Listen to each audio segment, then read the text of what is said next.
at you Coming at me what? from a different studio today. No. Live from our alternative studios in New York City.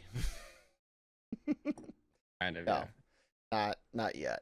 New York City's New York City comes later. Hopefully this fall, maybe some of us will be in New York for some, I don't know, what is it called? New York Comic-Con? New York City Comic-Con? It's kind of a big deal, right? Yeah, just kind of. Yeah. Oh, it's supposed to happen, so hopefully we'll be there. I would very, very, very much. I've been waiting for the return to conventions for a long time, it seems. I miss the camaraderie, man. I miss the bullshitting for 6 hours in line.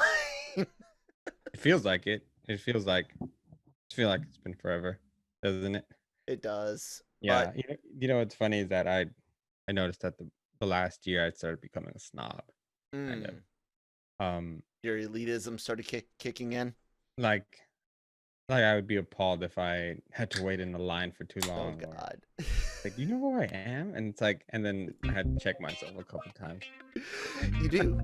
Every now and then you have to check yourself. Welcome to the show. Today's episode is proudly sponsored by Grow Generation, where the pros go to grow. More on them in a bit. And it's, I'm the same way when it comes to like amusement parks. I live close enough to a couple that we can visit during downtime when school's still in session and things like that. So we don't wait in line. Like during the height of summer, we might go on like a Sunday and enjoy like some of the just scenery, and because we got passes and it's only 45 minutes up the road, so it's not one of those things, and we get the free parking with it, and it's not one of those it's got plenty of good rides and whatnot, but like it's not worth waiting 2 hours in a line for. Like, no ride is. I've ridden everything that had been at King's Dominion, not King, the other Cedar Fair, Cedar Point. I kept wanting to say Kings Island and Kings Dominion, both owned by Cedar Fair. But anyways, Cedar Point, roller coaster capital of the world, unless it's that title is at Magic Mountain for that particular year. Bro, we got that over here. No, on the West it bounces back and forth depending on the metric, whether it's like how many or do you have a tallest, fastest. But those are the two big ones, and I've been to both. So for me, like, theme parks are all about the rides, but I learned when I moved close to one, I could actually relax because I wasn't so obsessed with getting in as many rides as possible in a 2-day period, because I've never lived this close to an amusement park. Yeah, not as an adult. We got season passes to Magic Mountain, so we chill. I would love that, man. Tatsu is still probably the most gorgeous ride on Earth. Yeah, absolutely. Especially if you can ride it as the sun's setting there in the mountains. Oh God, that ride!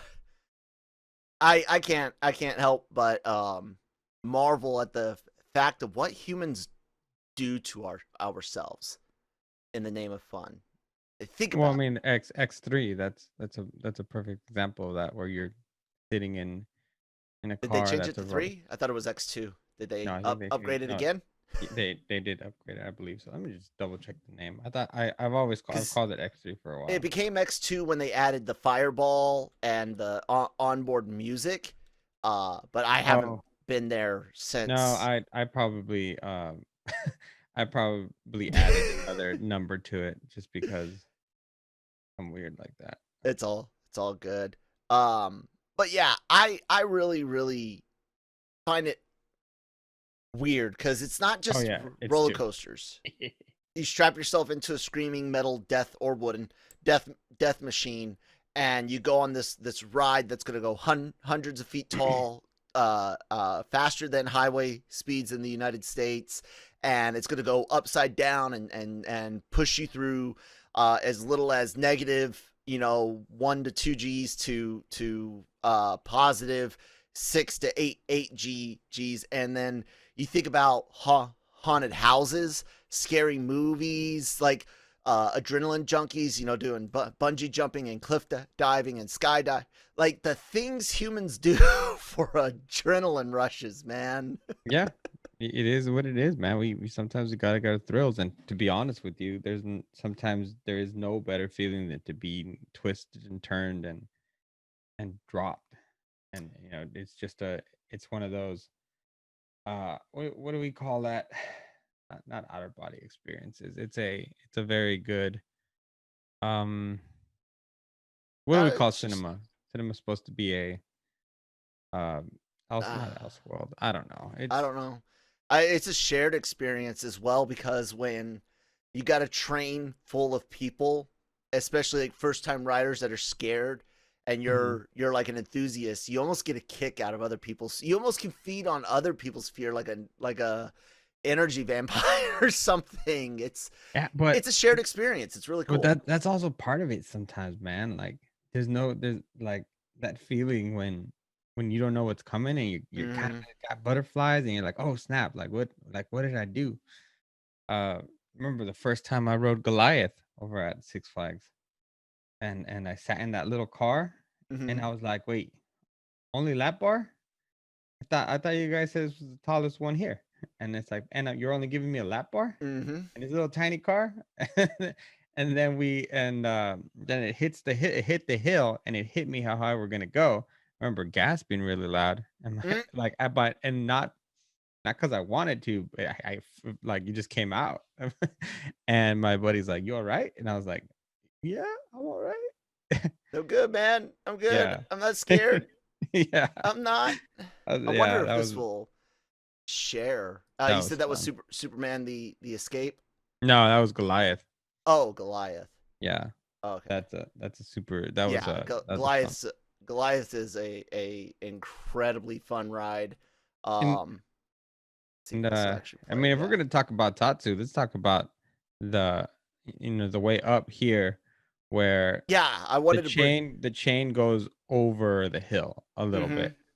I wanted And to bring up the video, but keep yeah, talking. yeah, depending on if you're sitting in the front or the middle or the back, you're gonna get a whole different ride experience. Because on the front, what's gonna end up happening, that you probably see in this actual clip, is you're gonna keep almost ascending, but now going down Yep. because the chain goes over, and you almost like hang upside down, looking at the concrete bottom, just a few seconds before it actually lets you go. And then, of And course, uh you're in the back, it's just gonna pull you straight. you get that And it's nice whiplash yeah. effect through all of the turn. And it's such a smooth Yes, ride. absolutely. As you can tell from the camera, of course, there's always going to be a little bit of shaking. If you're watching us on YouTube, we really appreciate it. Please hit that subscribe button. If you're not watching us on YouTube, listening on audio, you're missing out on wonderful video. But please do follow us here. This is my favorite part, man. Oh, This yeah, this this loop, back, man, this back loop. Oh, yeah, it is one of the most intense feelings. That loop is oh. ridiculous. The first Every time I every rode this, it just blew my mind. It gets me every time, man, that loop. Whew. And the scenery is just so, it's cloudy Mhm. and overcast in this video, guys, but I'm sure those of you that have either been there or there's other videos, the mountains that surround Magic Mountain, just Yeah, stunningly beautiful on several rides. The best of which is Tatsu, because it gives you a lot of air. I don't mean airtime as in like 0 G. I mean air up in the air, up high above the tree line, to where you can appreciate the mountains around Valencia. So, and also just the fact the way the seats are mm-hmm. designed. You're head first. You're technical, quote unquote. It's a flying coaster, Yep. as they call them. You sit down and then the seats rotate back to the track, and then you head out with head first. So it was fun. and I love the last thing I'll say on Tatsu specifically is I love the restraint system. That real Hmm. nice, comfortable foam vest. Dear God, every other coaster designers out there, those old fashioned hard You shoulder mean like pads. Cobra's restraints? Yeah, and Viper and or was it Yeah, Viper. That's Ninja? the one I meant. Sorry. Viper's got the big like 100-foot stilts and then 100 and some odd foot loop or whatever it is, or 80-foot loop. Um yeah, fuck, dude, like That's a rough one. it is, man. And all it really takes is those really nice I don't know what it is about restraints, but Tatsu knocked it out of the park, They did, man. yeah, They they did did. very good with that. It's a great one. But I just found it kind of interesting about the whole seeking out adrenaline and things like that, because it also reminded me of haunted houses Hmm. and scary movies. You know, you and I talked a couple weeks about on one of our Friday Frights segments about actually getting scared watching signs and like how exciting it is to get scared by a film. Yeah. And it all comes back to that adrenaline junkie thing, and the fact that humans love to not feel normal. Yeah. It's that they want, you want that kind of adrenaline rush, and that I feel like sometimes a well done scary movie provides that, I with up agree. and down moments. You know, you climb that hill, and then you every now and then you get a good scare. I Mm-hmm. watched a classic M. Night Shyamalan film, The Visit, Mm. which is the With the documentary style grandparents, yeah. one with the grandparents. That was really well done, because it's my girlfriend and I talked about it afterwards. It's almost like an introduction to horror, because it's not not too much real blood or anything, Mm-hmm.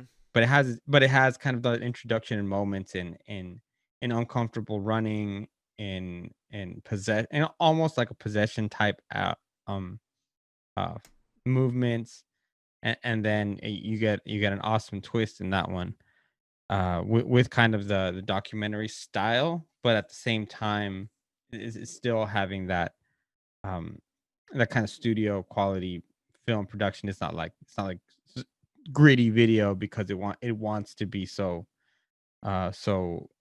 um handheld look to it.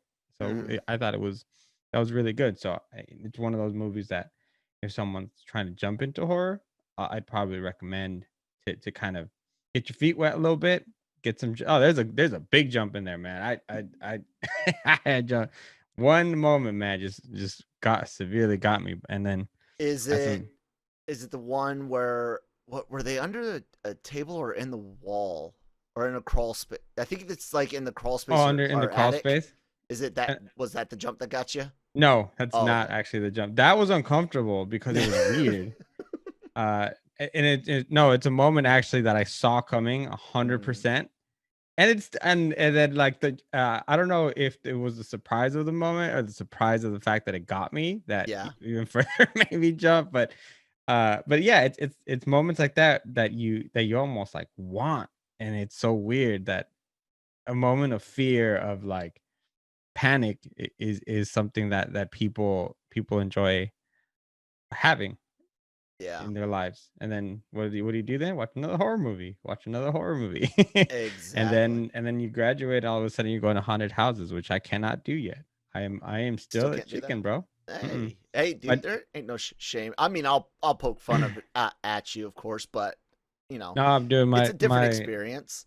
my girlfriend's a big horror enthusiast, and the fact that I can't do haunted houses yet is a problem that I need to overcome. Well, look, you are a giant chicken shit, but that's Yes, I okay am a because people giant can be chicken. chicken shits. It's okay to be a chicken shit. I can't deal with grays. Like I just can't. That's right. I'm Mention that. it's a legit scar. I make fun of it, of course, because it's ridiculous to be afraid of something that a highly likely doesn't exist, and b uh even if it did, it hasn't done anything. You know what I'm saying? So why do I have this ridiculous fear of gray aliens? And please, fans, I'm being legit. It's a very, very like severe fear. So don't be sending pictures of grays to me. It really is. It's bad. Like it's that like nightmares, not sleeping bad. Jeez. Yeah. Well, all because of one movie. Which movie was that? Fire in the Sky.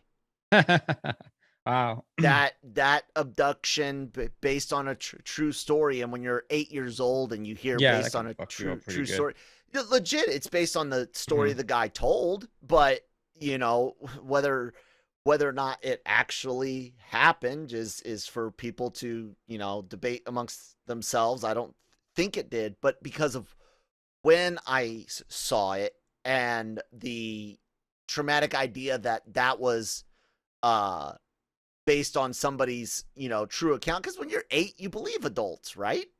Right. So you think you're supposed to trust them, right? Right. And you should most of the time. To me, it's just a prime example, because I know I shouldn't be afraid. No other aliens, but I could watch, you know, Ridley Scott's Aliens. I could watch Star Wars. I could watch Star Trek. I could watch E.T. We watched Independence Day, ID4 on Independence Day. I hope everyone had a great, safe time. It was wonderful to see that the 17 injured, I think it was, and several $1,000s in damage done by blowing up illegal fireworks did such a great job at reducing the amount of illegal fireworks that were fired off this year. Oh, Jesus Christ, no. Anyways, our town didn't have an actual fireworks show. They just let the neighborhood do it. Oh, the neighborhood last night was on fire, man. Like, I'm talking about full on production fireworks were going off all night. That's what makes that whole thing about the cops that blew up the cache of illegal fireworks and did, you know, injured people and cars and buildings. Jesus, it's like, way to go, geniuses. Like, what was all that for? Oh no, that's terrible for the people that got hurt. Yeah. So yeah, no, you are never going to stop illegal fireworks. That's just not going to happen. It's fun, but you know what? If you give people the right tools, a lot of people make the right decisions. Though most people don't even understand. I don't even think the politicians or the law enforcement understand why they are illegal in many states. One of the biggest reasons in California actually is legit fire risk. Yeah, you can catch everything catches on fire out here. It's July. It's California.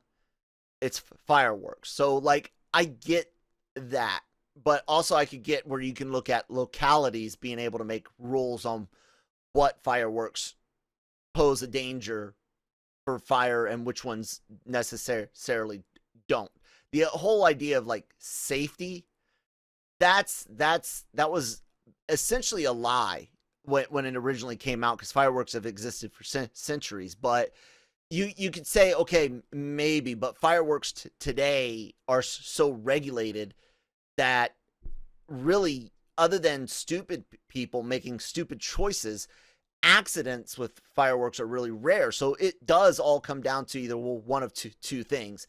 One, the city or state wants to make money off of their national parks and people going to touristy spots for big fireworks shows, or two, they're looking to make money off of the fines because they live next to a state where fireworks are legal. They know you're going to go out of state to buy them, and then they can give you a ticket when you come back in, and they confiscate. Either way, it's not about safety.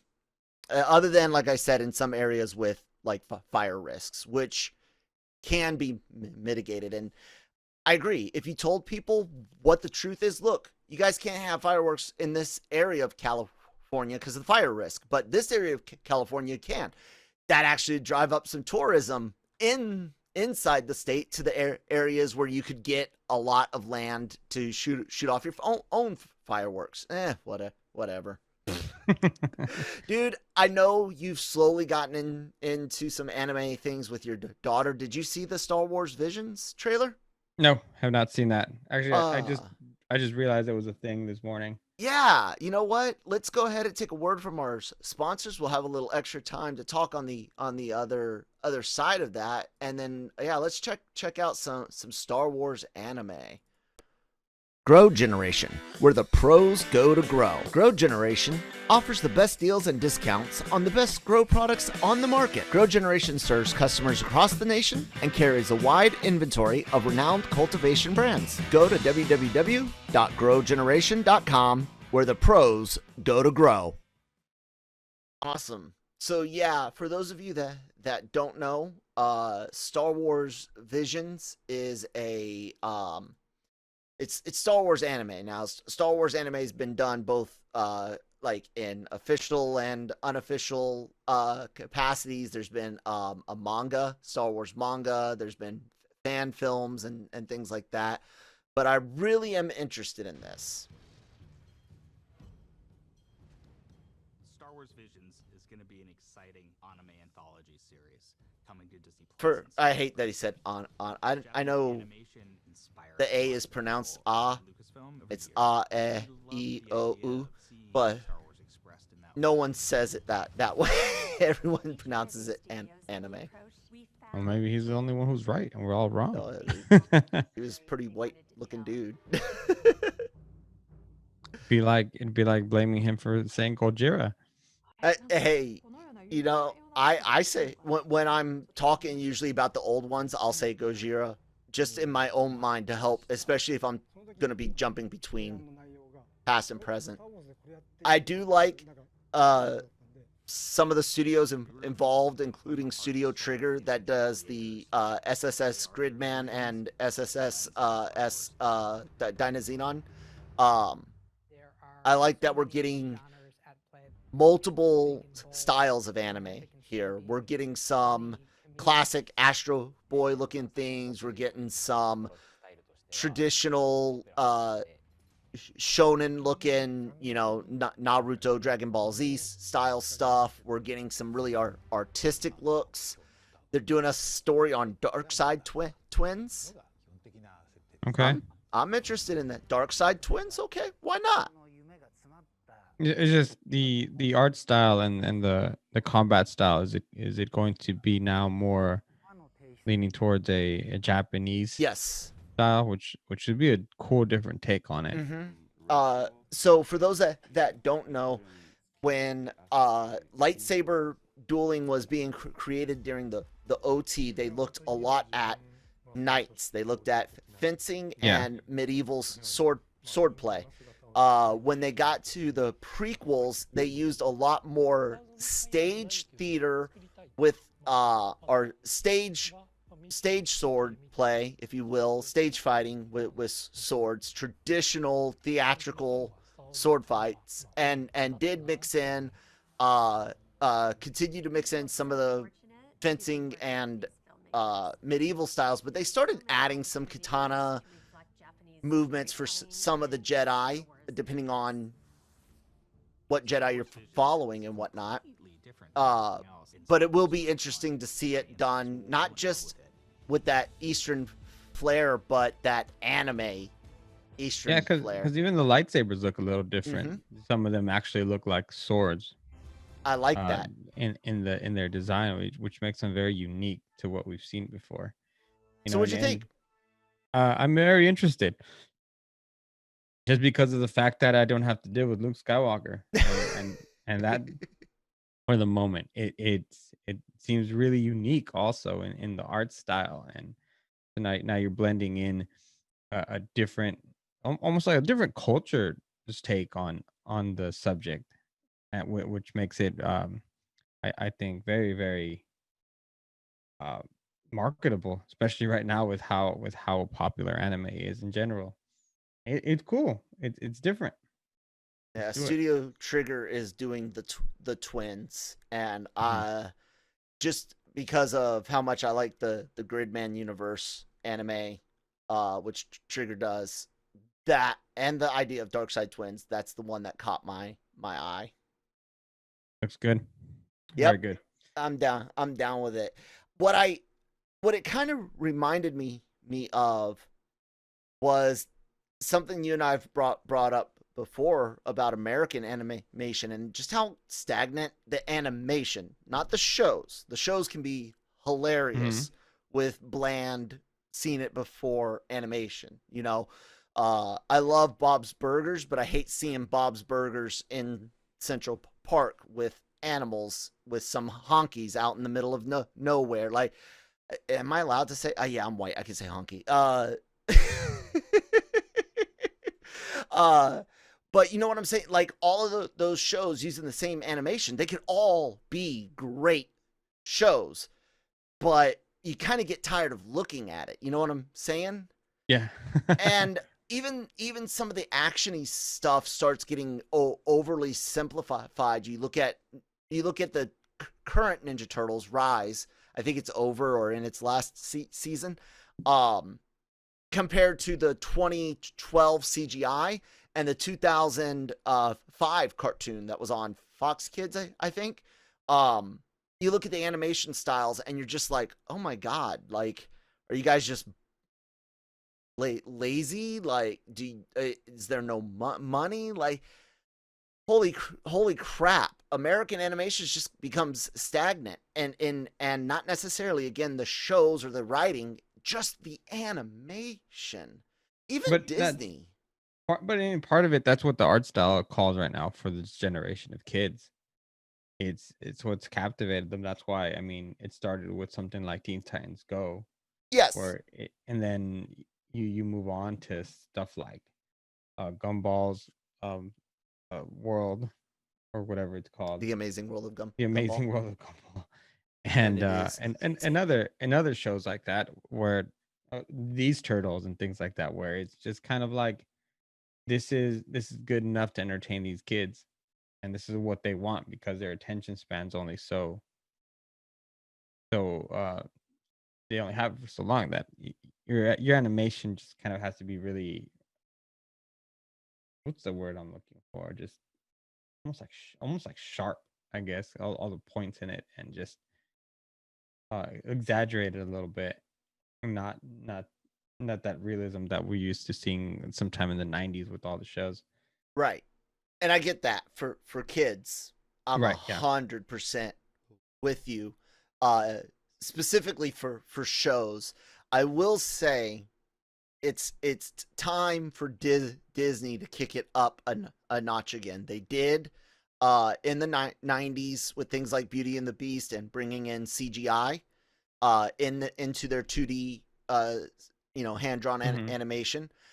They pushed the envelope again with their work with and eventual purchase of Pixar, which they brought over to Disney Animated Studios. Wonderful. Wreck-It Ralph is my all-time favorite animated film. That's my perfect feel-good movie. You could be in the worst mood in the world, put that on, and you're gonna end it a little bit better. It is just, it's almost a perfect movie. I love it, but it's time for them to get pushed again, and because on the show side, we're getting some stuff for us, the ones that still want to see animation because we know what it's capable of. We know how much you can do on a smaller budget. So we're a big audience for animation. Older people, adults, we'll say the 16 and up are still a big audience for animation. You think Castlevania, you think, of course, your Family Guys and Futuramas, but also look at Masters of the Universe coming out. Yeah, and that. So I think Disney could elevate their films a bit somehow. Looking for something to just make Disney feel fresh again. Disney / and or Pixar. The shows, I agree, kids are into what they're going to be into. Hopefully they can work in writing for adults, but we do have some saving graces for us, adults into animation. And these guys, Kevin Smith and his team with Powerhouse, they're doing it.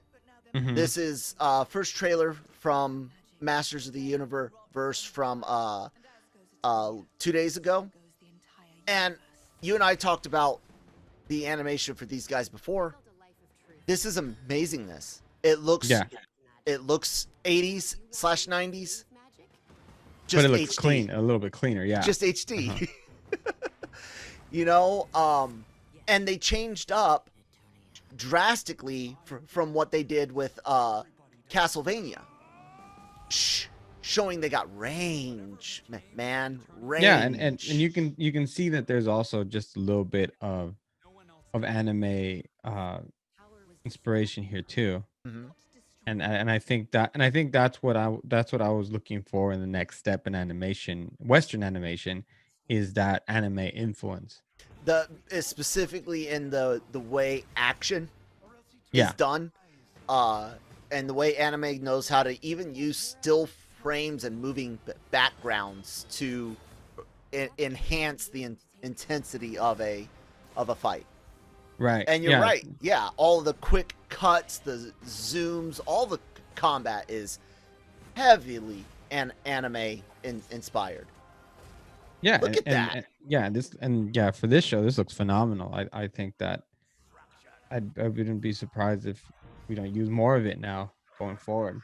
And that's the thing. I think we are going to see another powerhouse animation studio pop up soon. Netflix has been pushing big into anime, trying to compete with Sony owning Crunchyroll and Funimation now, and they really are trying to like they got the latest Gundam movie, which was a big Hmm. deal. Hathaway is on Netflix right now, and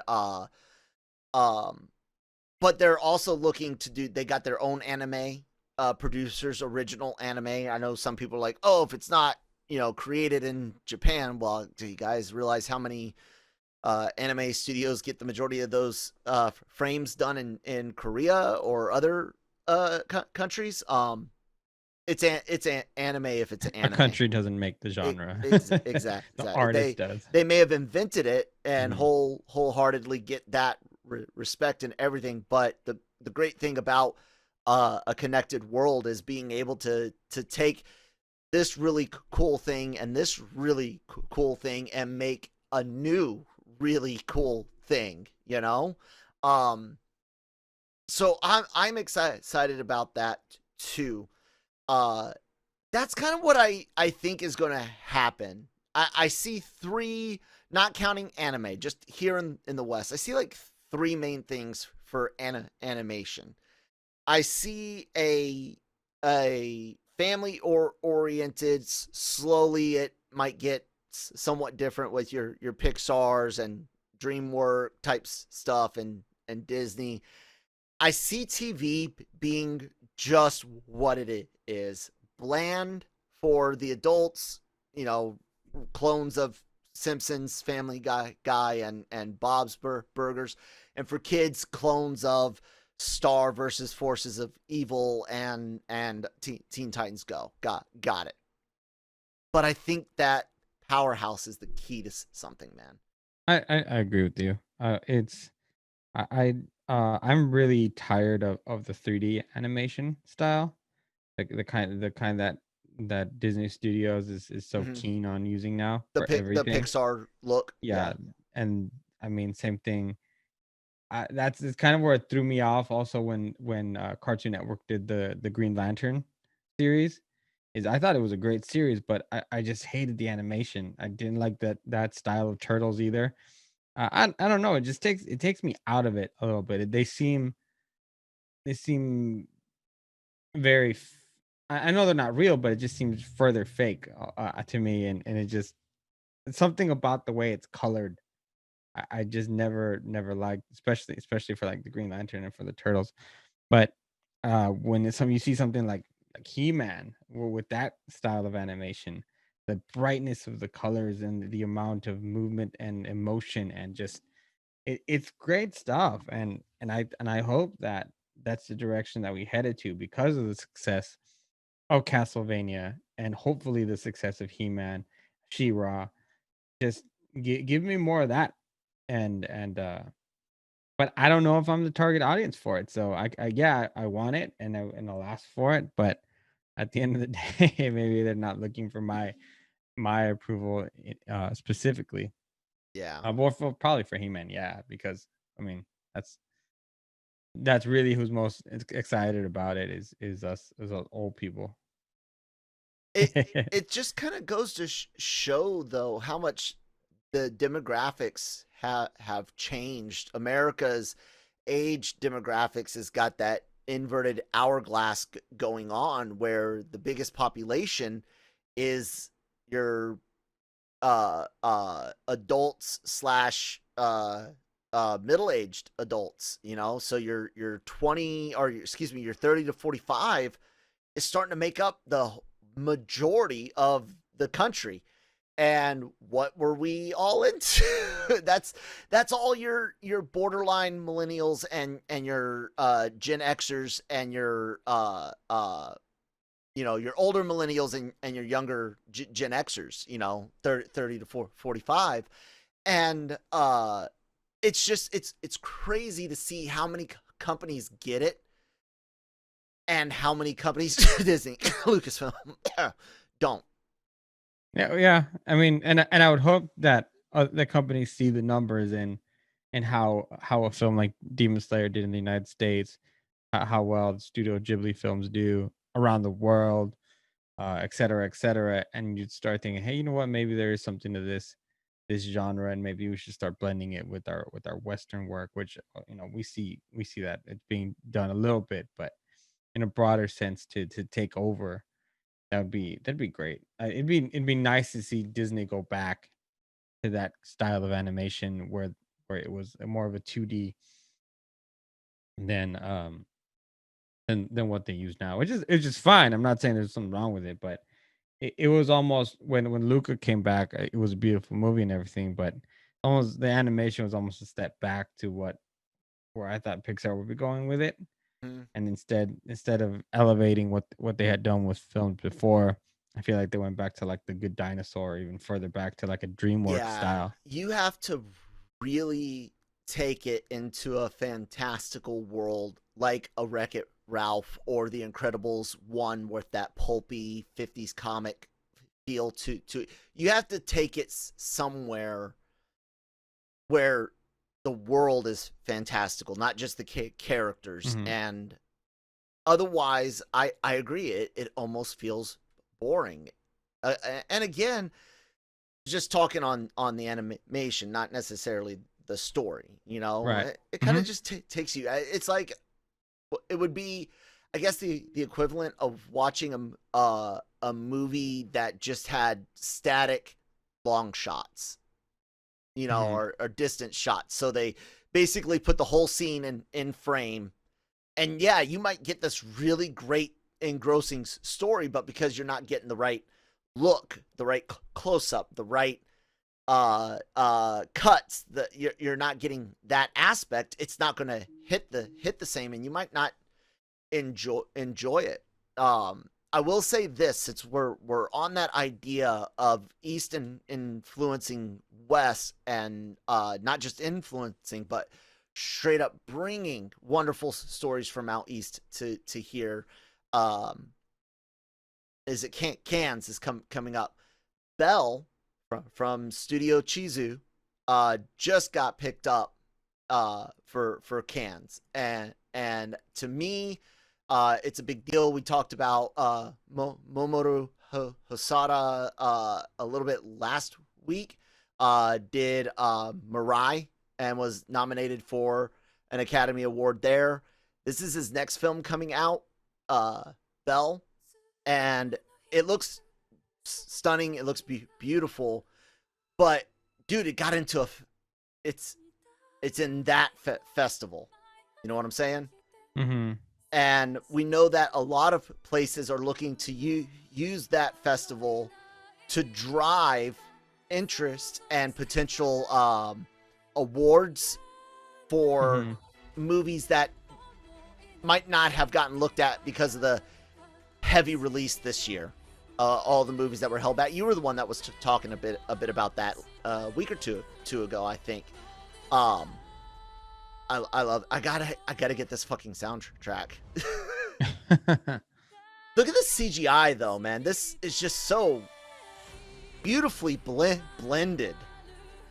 Ah, Yeah, lately they've done such a good job at blending both together to give you dynamic backgrounds mm-hmm, and dynamic landscaping with still that the classic characters in their movements. mm-hmm. And yeah, it's as we go forward, it's only going to get better, which is very exciting. And now it's a matter of how much influence they can have on the West. What do you think about the film festivals and the importance they're going to end up playing this year? Like, there's not a lot. You can tell where studios have been cutting budgets, and ads are one of them. Movies that were pushed last year, but had their ads being ran before the pandemic closed everything. They haven't really spent a lot of money pushing it again. A little bit online, or a lot online, little bit on terrestrial television or cable, satellite, whatever. Um, it's interesting. So what do you think about the festivals this year, man? What are we keeping an eye out for? Bigger studios or more artsy stuff? I think it's bigger studios. What do you think? No. I think festivals are going to continue to have their very, very important place in cinema, where it is to showcase independent films, more artistic style films, and then from there, those select films get chosen to go on the big screen or get picked up by different studios to go on specific streaming services. Now that's I think that's where it really has a bigger effect, rather than, because you know when a movie's going to end up being at a box office Right. of fairly early. But it's a matter of, with so many streaming services available that need content, how many of these films are going to get picked up for like Netflix or Amazon Prime, Hulu, Peacock, Disney Plus. I mean, you just keep going down the list. Paramount is another one. You have so many options to with people that need content. I don't think that it's even a I don't think it's a problem for bigger films. James Bond's still going to be James Bond. Um, Let There Be Carnage is another one. Mobius, all these films, Jurassic World, World 3, all these movies are going to be fine. Uh, they don't necessarily need the festivals as much as these other films, and I don't think for studios, unless it's like CinemaCon, is really worth for them to showcase it. They're gonna do what they're gonna do, and I don't. And it's interesting because you don't see too much marketing for like a Black Widow, because Mm-hmm. there was no time to get all the Doritos bag maids or all Yeah. the stands as much. Then also, man, like at our local Regal, they don't have the cutouts anymore. Things like that. Everything's digital. We still have quite a well, the theater that had been the AMC we were squatting at, because I go normally to a Regal that's a closer, but they still had like brand new movies. They even had a Scott Pilgrim cut out for the anniversary Nice. re-release. No, Um, the theater that I've been going to, they've been opening it kind of in phases, and this week, they had all their digital, like all of the poster boards, the poster boxes, right, they're are all all digital digital now, now. like a And Burger King menu. yeah, and then when you first walk in the big hall where the box office is, which is now all digital, no person in a ticket box office. It's just all touchscreen, and you Kiosk, do it yeah. yourself. And you have the concession stand and everything all across the wall. There's these amazing banners that connect all across the wall, almost like a stadium, Hmm. and they're playing trailers. The the now showing outside, the big marquee thing that they used to just have like the letters Mhm. with the movies, that's all digital now, So it's like playing trailers and things like that. it's like the theater for Back to the Future 2, just no hologram shark. Yeah, no hologram shark yet. We'll get there, but man, I was so impressed though with how much they've upgraded, just you have to because you have to make the movie experience worth the price of admission, because Mhm.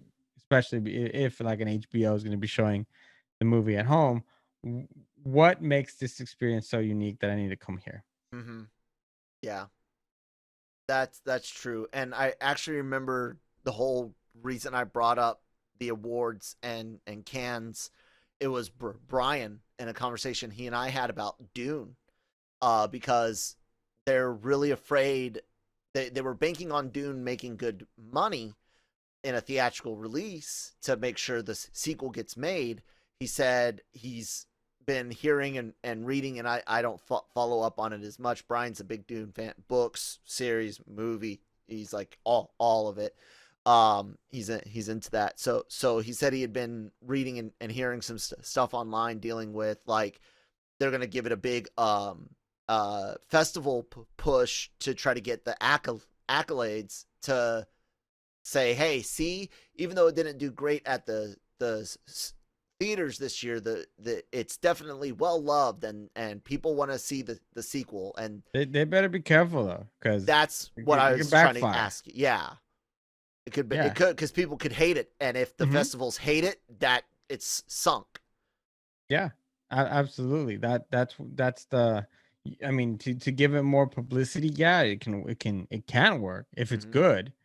If you have that much confidence in it, but what if it's not? And Yeah. what if people just don't like it? And then So yeah. and so then you further deflate the hype for it, and something that is a giant book that a lot of people don't understand. Yeah, it goes back to the shelf. Yeah, and I wonder if, because Dune is, it was, kind of a Star Wars ish type thing where you're blending Hmm. elements of science fantasy elements, or science, you're blending elements of science fiction and fantasy together.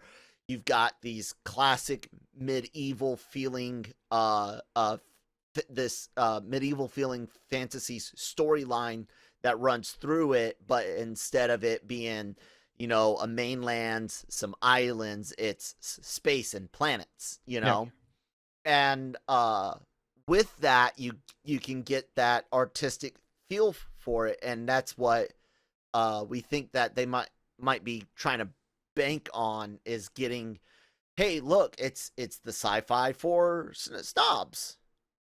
But the thing with that is though, you have a movie like No Man Land or Minari or Parasite or hell, No Country for Old Men, whatever. I'm just thinking about old movies that were Oscar recognized.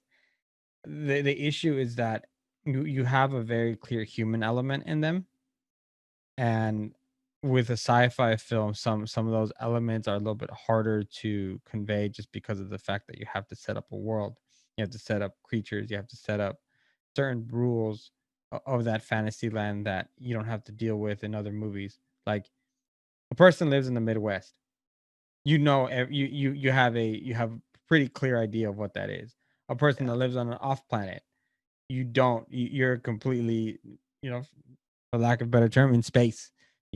And there's so much more to develop, that I think that some of those little bit artsier people sometimes, and even me, sometimes, and everyone has a harder time putting that together. And then by the time you do, you get distracted from elements like characterization and plot development, because you're busy trying to figure out where we are. And I think Dune, especially with as complicated as a book as it is, uh, it's a tough task. And so it's a matter of how well they wrote the script, and how dynamic these characters are. Yeah. Definitely. Huh. We'll see. We'll have to.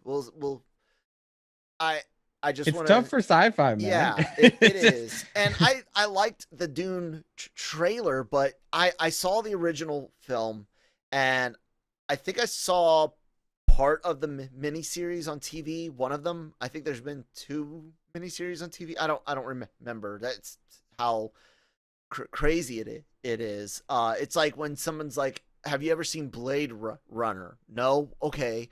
Which one should I watch? Oh shit, wait, which fucking director's cut? Because dudes had like 12. No, it is a very iffy thing. My friends used to call me like the anti geek or the anti nerd because like some of the geek staples I just couldn't get into. There were just things that I'm sorry I didn't.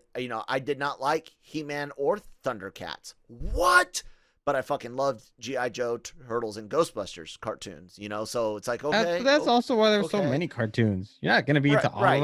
them. But how many people do you know that didn't like at least one or the other, He-Man or Thundercats? I wasn't into either, so Okay, so it's rare though. You most of your friends usually probably at least liked one or the other, if not both. My friends yeah, all did. Thundercats for some reason is so well beloved, and I don't I understand.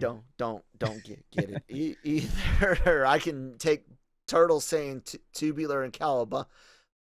I can't deal with It's like just come on, dude. Let Lionel and Panthro go together. Shit, you talk about people shipping.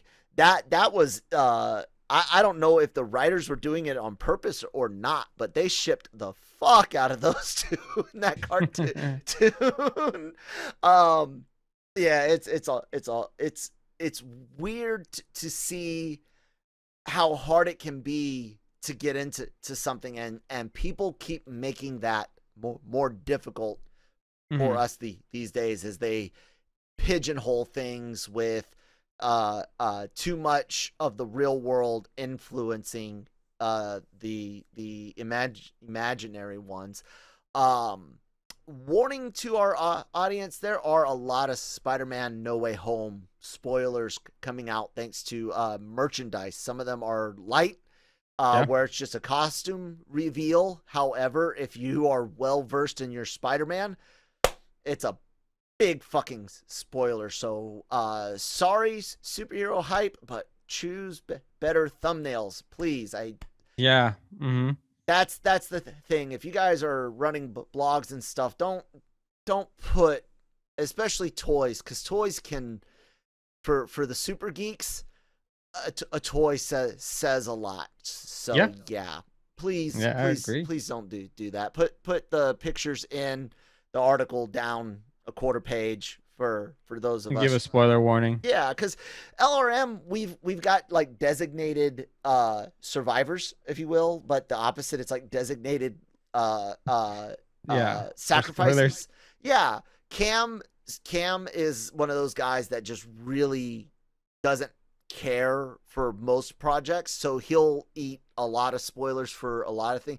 I'm the designated DC guy if there's some leak or spoiler that we're gonna cover, because I don't really care for DC too much. I don't care if it's spoiled, but Spider-Man's one of those ones that I've done a good job at avoiding as much as I can of legitimate spoilers. Even the Eternals, I haven't read the leaked scripts or story or whatever's out there.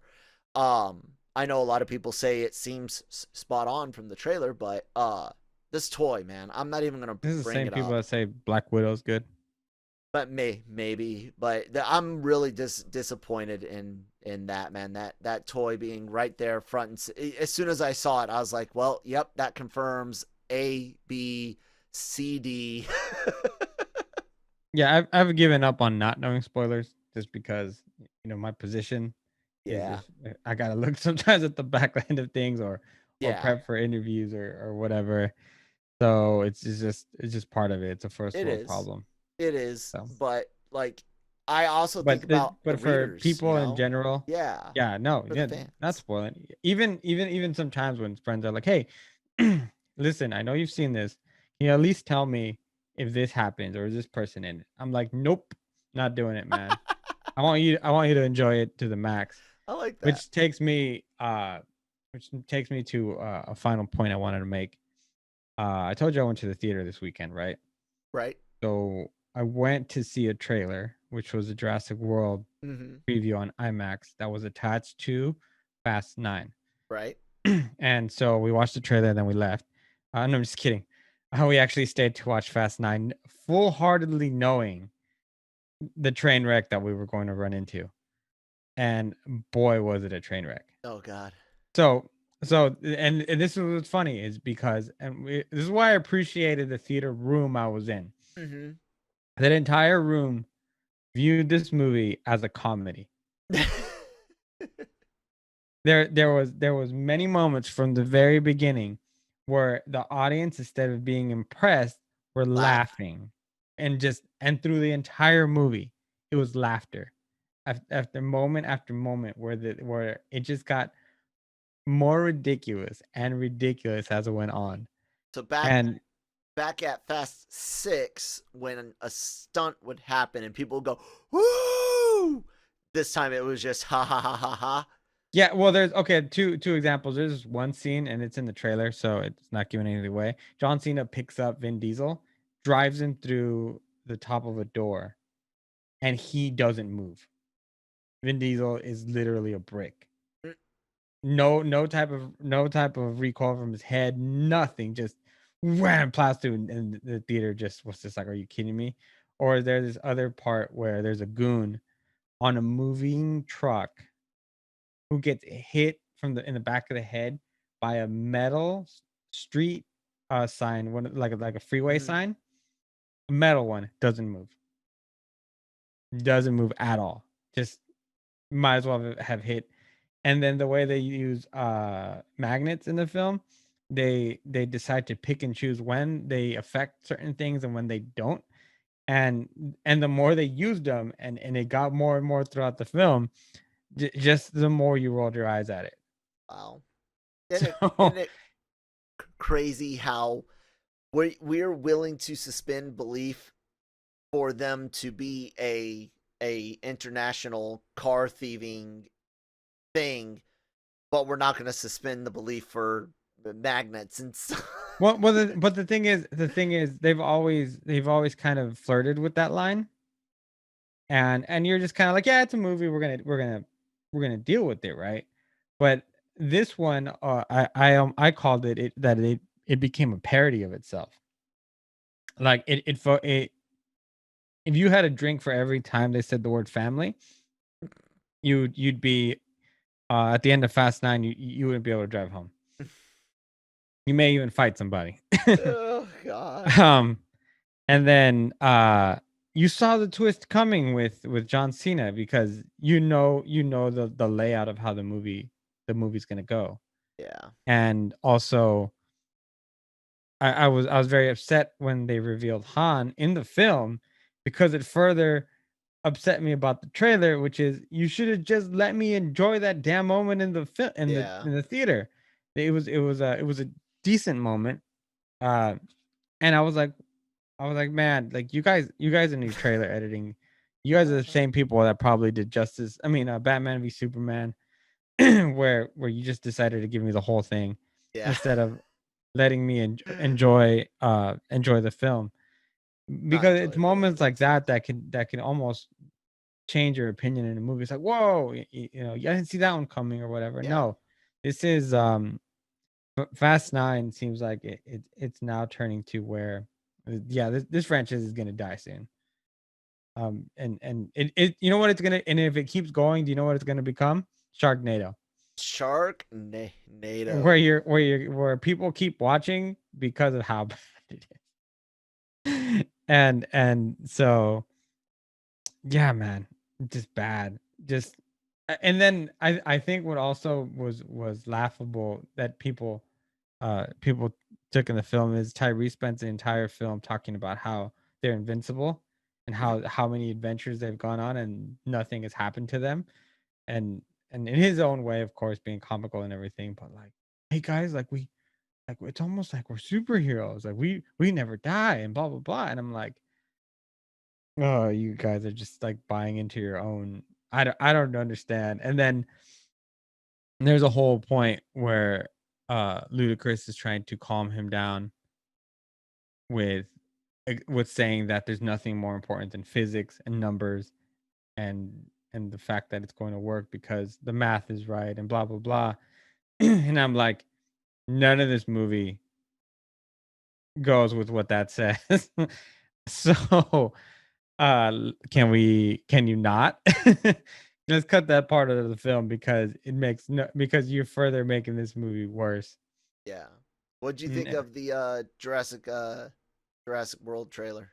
It was beautiful, man.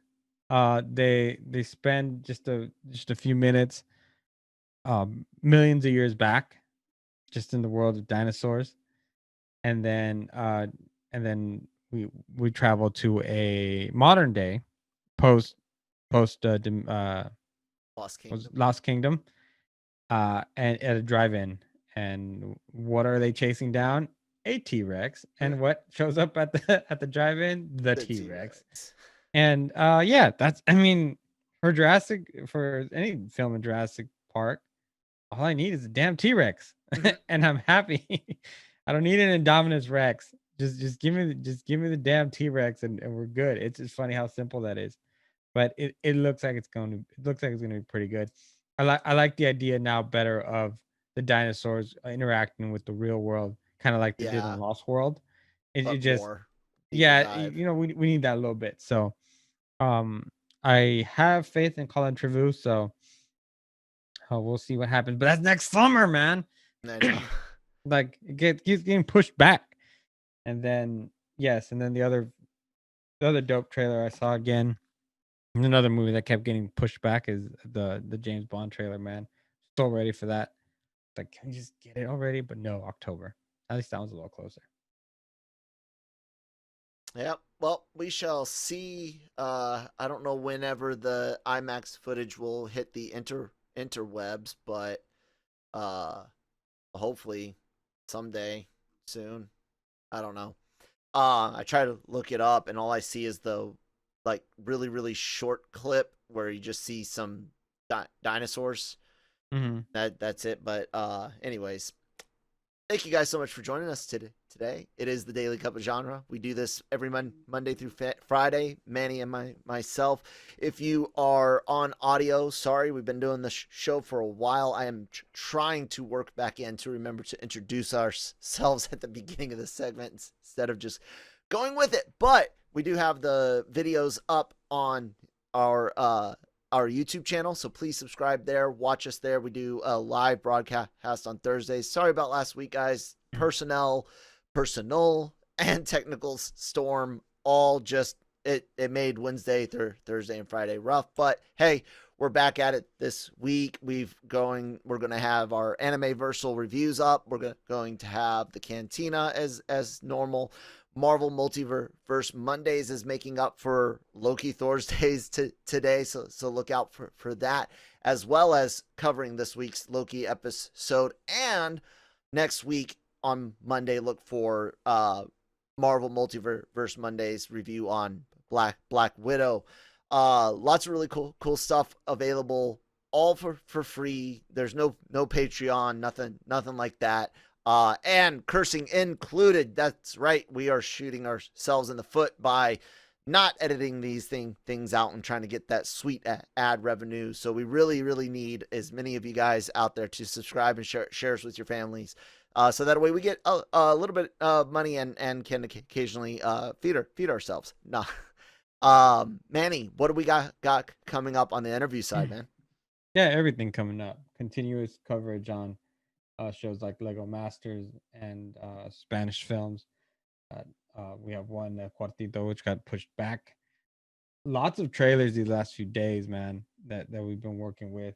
Lots of exclusive clips also that we've been able to obtain. Some even on as late as Thursday for the Tomorrow War, and other things in general. Just nothing that comes off the top of my mind right now. And yeah, just covering everything. Spanish television and movies now, and we have an interview with the director from The Purge from last week, which dropped. First date and everything from there. The it's quite a lot of work, but we do it because we love it. We don't Yep. even do it for you guys. Just kidding. All right. Well, thank you guys so much for listening today. We will be back tomorrow, sometime whenever the video goes up. I'm at that Kyle Malone on Twitter. He's at LRM_Emmanuel. Thank you guys for listening this day. We'll talk to you tomorrow. Bye.